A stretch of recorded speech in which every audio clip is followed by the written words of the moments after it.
नमस्कार विद्यार्थी मित्रांनो, स्वागत आहे तुम्हा सर्वांचं आपल्या सरकारी नोकरी पत्रक या यूट्यूब चॅनलवर। आजच्या या व्हिडिओमध्ये आपण खूप महत्त्वपूर्ण टॉपिकवर चर्चा करणार आहोत। तुम्ही आर्ट आणि कॉमर्सचे विद्यार्थी असाल तर तुमच्यासाठी हा खूप जास्त महत्त्वपूर्ण व्हिडिओ राहणार आहे। तुम्हाला माहिती आहे की मॅथेमॅटिक्स म्हणजेच अंकगणित हा विषय खूप जास्त महत्त्वपूर्ण झालेला आहे। गणिताचा अभ्यास केल्याशिवाय आपल्या राज्यात होणाऱ्या किंवा देशामध्ये होणाऱ्या स्पर्धा परीक्षा तुम्ही क्रॅक करू शकत नाही। अंकगणित तुमचं स्ट्रॉंग असणे गरजेचे आहे। अंकगणिताचा अभ्यास तुमचा चांगला असेल तेव्हाच तुम्ही पोस्ट मिळवू शकता। एवढं कॉम्पिटिशन वाढलेलं आहे। काही वर्षांआधी जे आर्ट आणि कॉमर्सचे विद्यार्थी असायचे ते गणित हा विषय स्किप करून टाकायचे, तरीसुद्धा इतर विषयांच्या भरोशावर ते परीक्षा क्रॅक करू शकत होते। परंतु आजच्या काळामध्ये कॉम्पिटिशन एवढं वाढलेलं आहे, स्पर्धा एवढी भयानक झालेली आहे की सर्वच्या सर्व फील्डचे विद्यार्थी स्पर्धा परीक्षेमध्ये उतरलेले आहेत। म्हणून सर्वच विषयांचा अभ्यास करणे आता क्रमप्राप्त झालेले आहे। आणि आर्ट आणि कॉमर्सच्या विद्यार्थ्यांसाठी अंकगणित हा विषय खूप जास्त कठीण या विद्यार्थ्यांना वाटतो, खूप जास्त जड हा विषय विद्यार्थ्यांना जात असतो। यामुळे बघा, स्पर्धा परीक्षेत उतरलेल्या कितीतरी विद्यार्थ्यांसाठी अंकगणित हा विषय किलर सब्जेक्ट झालेला आहे। ओके, परंतु प्लॅनिंग करून अभ्यास केल्यास आर्ट्सचे विद्यार्थीसुद्धा या विषयामध्ये पैकीच्या पैकी गुण घेऊ शकतात। आणि हे तुम्ही कसं करू शकता, तुम्ही काय करायला पाहिजे जेणेकरून आर्टचे विद्यार्थीसुद्धा आणि कॉमर्सच्या विद्यार्थ्यांनासुद्धा पैकीच्या पैकी मार्क येतील, ते मी तुम्हाला आजच्या व्हिडिओमध्ये सांगणार आहे। आता बघा, मी तुम्हाला काही ट्रिक वगैरे सांगणार नाही किंवा एखादा सिंपल एखादी पुस्तक मी तुम्हाला विकत घ्यायला सांगणार नाही। एक संपूर्ण प्लॅनिंग मी तुम्हाला सांगतो आणि त्या प्लॅनिंगने जर तुम्ही अभ्यास केला तर तुम्ही बघा फक्त 3 महिन्यामध्ये, ओके, 3 महिनेसुद्धा लागणार नाही बघा, तुम्ही दीड ते दोन महिन्यामध्ये तुम्ही गणितामध्ये खूप चांगले मार्क्स तुम्ही घेऊ शकाल। आणि कोणतीही परीक्षा, केंद्र सरकारची असो की राज्य सरकारची असो, कोणत्याही परीक्षेला तुम्ही सामोरे जाऊ शकाल। कितीतरी विद्यार्थी फक्त गणित विषय येत नाही म्हणून जे केंद्र सरकारच्या परीक्षा असतात, जसं SSC आहे किंवा बँकिंगच्या एक्झाम आहे, याकडे आपले जे आर्ट आणि कॉमर्सचे विद्यार्थी असतात ते या परीक्षांकडे वळत नाही, कारण त्यांना गणित येत नाही। परंतु एकदा जर तुमचा कॉन्फिडन्स वाढला गणितामध्ये तर तुम्ही कोणतीही परीक्षा तुम्ही फेस करू शकता। म्हणून बघा, हा व्हिडिओ तुम्ही शेवटपर्यंत बघत राहा। आणखी एक महत्त्वपूर्ण गोष्ट म्हणजे मी या व्हिडिओमध्ये तुम्हाला मॅथेमॅटिक्स म्हणजेच अंकगणित तुम्ही कशाप्रकारे तुम्ही टॅकल करायला पाहिजे ते मी तुम्हाला सांगणार आहे। रिझनिंग बाबत आपण बोलणार नाही। रिझनिंग बाबत मी तुम्हाला सांगणार नाही, कारण रिझनिंग प्रत्येक विद्यार्थ्याला येते। तुम्ही एखादा साधा कोर्स करून टाकला, यूट्यूबचे जरी तुम्ही व्हिडिओज बघितले तरीसुद्धा तुम्ही रिझनिंगमध्ये खूप चांगले मार्क विद्यार्थी स्कोअर करून राहिलेले आहेत।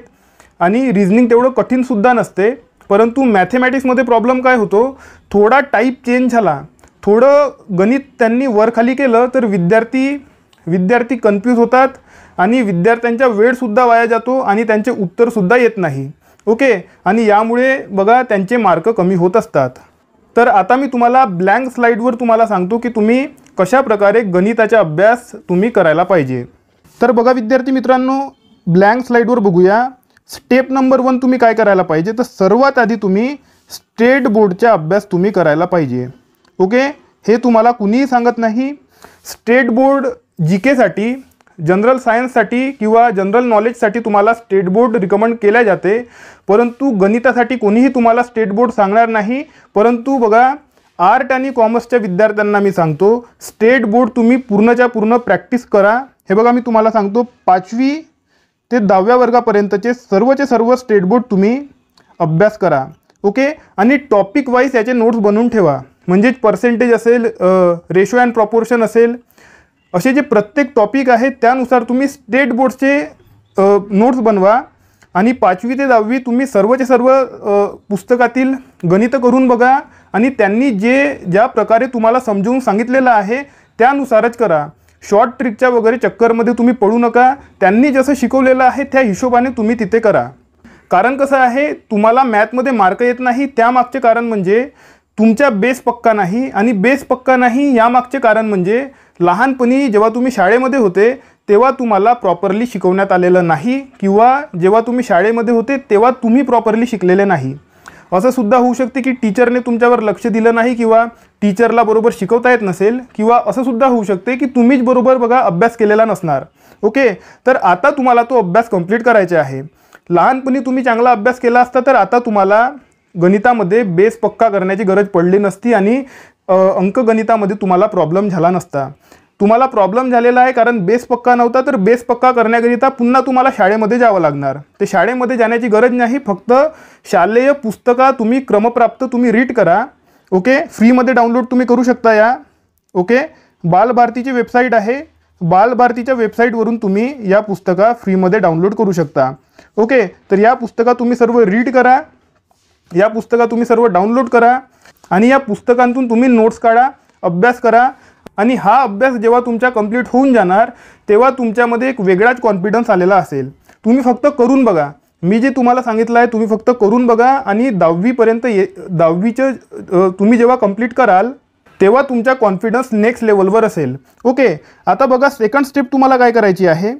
स्टेट बोर्ड संपूर्ण रीड झाल्यानंतर तुम्हाला काय करायचे आहे तर बघा यूट्यूबचा वापर करायचा आहे. ओके, यूट्यूबवर जायचं, यूट्यूबवर जा आणि यूट्यूबवर बेसिक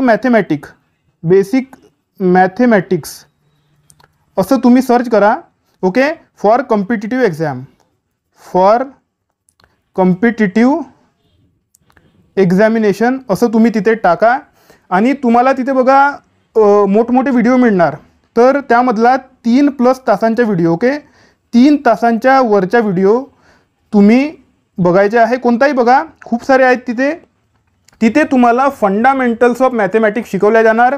आणखी एक टिप देतो, हिंदीवाले व्हिडिओ बघायचे. ओके, हिंदी भाषेतील व्हिडिओ बघायचे, मराठी किंवा इंग्लिशमधला व्हिडिओ बघायचा नाही. इंग्लिश येत असेल तर तुम्ही बघा. ओके, इंग्लिश येत असेल तर बघा, परंतु मराठी भाषेतील व्हिडिओ बघायचे नाही. ओके, हिंदीमधले बघायचे. जे SSC किंवा जे बँकिंगचे टीचर्स आहेत त्या लोकांनी घेतलेले बेसिक मॅथेमॅटिक्सचे तुम्हाला लेक्चर्स बघायचे आहे. 3 तासापासून 6 तास, 7 तास, 8 तास अशा प्रकारे त्यांनी ते घेतलेले असेल. ते तुम्ही व्हिडिओ बघा, तुमच्या मॅथेमॅटिक्स एकदम क्लिअर होऊन जाईल. एक तुम्ही स्टेट बोर्ड घेतलेला आहे 5वी ते 10वी, इथे तुमचे मॅथेमॅटिक्स जे आहे ऑलमोस्ट संपूर्ण क्लिअर होऊन जाणार. परंतु जेव्हा तुम्ही यूट्यूबवरचे बेसिक मॅथेमॅटिक्सचे तुम्ही लेक्चर कराल तेव्हा तिथे तुम्हाला काही वेगळ्या मेथड्स दिसतील, काही वेगळे प्रॉब्लेम्स तुम्ही तिथे बघा फेस कराल. ओके, आणि बघा ते सर्व बेसिक लेवलवर असेल. बेरीज, वजाबाकी, गुणाकार, भागाकार हे सुद्धा ते लोक तुम्हाला शिकवणार आहे. ओके, तर हे तुम्ही करा. आता बघा 2 स्टेप झालेले आहे. आता तिसरी स्टेप. आता बघा तिसऱ्या स्टेपमध्ये तुम्हाला काय करायचे आहे. तिसऱ्या स्टेपमध्ये तुम्हाला बुक विकत घ्यायची आहे. बघा बुक्स. ओके, आता बुक्स बघा, फक्त सरळ सेवा ज्या आहेत त्याच्या बुक्स तुम्हाला घ्यायच्या आहे. ओके, स्पर्धा परीक्षांमध्ये डायरेक्ट रिक्रुटमेंट असते आणि सिव्हिल सर्व्हिसेस असते. ओके, सिव्हिल सर्व्हिस असेल किंवा आणखी बघा वरच्या लेवलच्या एक्झाम असतात ज्यामध्ये जसं बघा बँकिंग आहेत, काही प्रिलिम असते, मेन्स असते. त्या बुक्स तुम्ही जे आहे विकत घेऊ नका. सरळ सेवा परीक्षांच्या तुम्हाला बुक्स रीड करायच्या आहे आधी. ओके, सरळ सेवा परीक्षेची बुक घ्या. उदाहरणार्थ बघा फास्ट ट्रॅक बुक आहे आपल्याकडे. ओके, फास्ट ट्रॅक असेल किंवा कोकिळा प्रकाशन असेल, अशा ज्या काही बुक्स आहेत या बुक्स तुम्ही रीड करू शकता. आणि बघा इतरही जे आहेत कोणतीही घ्या, काही फरक पडत नाही, परंतु सरळ सेवा परीक्षांसाठी घ्यायची.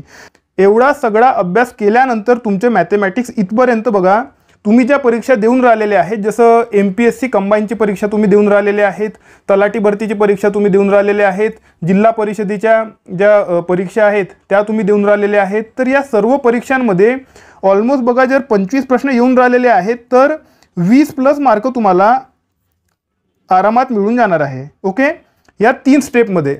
आता जर तुम्हाला 25 पैकी 25 मार्क घ्यायचे आहेत तर बघा 34 स्टेप तुम्हाला सिव्हिल सर्व्हिसच्या किंवा MPSCच्या बुक्स तुम्हाला रीड कराव्या लागतील. ओके, स्टेट गव्हर्नमेंट मी तुम्हाला सांगून राहिलो. सेंट्रलच्या जर तुम्हाला अभ्यास करायचा आहे तर तुम्हाला SSCच्या वगैरे बुक्स तुम्ही तुम्हाला रीड कराव्या लागतील, परंतु ते मी तुम्हाला सांगून राहिलेलो नाही. मी आर्ट आणि कॉमर्सच्या विद्यार्थ्यांशी फक्त बोलून राहिलेलो आहो. ओके, MPSC कंबाईनमध्ये सुद्धा मॅथमॅटिक्स येते. तर यामध्ये तुम्हाला MPSCच्या बुक्स तुम्हाला रीड जे आहेत त्या कराव्या लागतील. आता यामध्ये ढवळे सरांची पुस्तक आहे, ओके, इतरही आहेत बुक, ओके, ETC. तर या बुक्स तुम्हाला रीड कराव्या लागतील. तर बघा पहिलेपासून सांगतो, तुम्हाला स्टेट बोर्ड रीड करायचे आहे 5वी ते 10वी, ओके. त्यानंतर यूट्यूबवरचे बेसिक मॅथमॅटिक्सचे तुम्हाला व्हिडिओज बघायचे आहे संपूर्णपणे. त्यानंतर तुम्हाला सरळ सेवाचे बुक्स तुम्हाला रीड करायचे आहे. त्यानंतर MPSCच्या बुक्स तुम्हाला रीड करायचे आहे, ओके. आणखी टिप देतो बघा, इम्पॉर्टंट टिप देतो, ओके. असे व्हिडिओ बघणे टाळा. इथे बघा, असे व्हिडिओज बघणे टाळा. कोणते व्हिडिओ बघणे टाळाल तुम्ही? बघा, ज्या व्हिडिओमध्ये लिहून असेल की शॉर्ट ट्रिकच्या माध्यमातून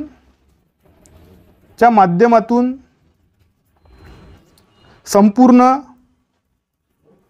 अंकगणित, ओके, असे व्हिडिओ बघणे तुम्ही टाळा, ओके.